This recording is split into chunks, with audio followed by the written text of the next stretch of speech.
This is என்னுடைய நாயகனே ஊர்வனக்கும் நல்லவனே உன்னுடைய அன்பு கந்த வானம் எல்லையே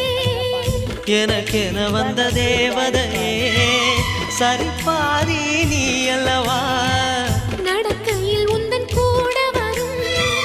நிழல் போலே நான் அல்லவா கண்ணன் கொண்ட ராதையர ராமன் கொண்ட சீதையர மடி சேர்ந்த பூரதமே மனதில் வீசும் மாருதமே நன்றி சொல்ல உனக்கு வார்த்தை இல்லை எனக்கு நான் தான் மயங்குறேன் என்னுடைய மனச தந்துவிட்ட பிறகும் ஏம்மா கலங்குற நெடுங்காலம் நாம் புரிஞ்ச தவத்தாலே நீ கிடைச்ச திருக்கோயில்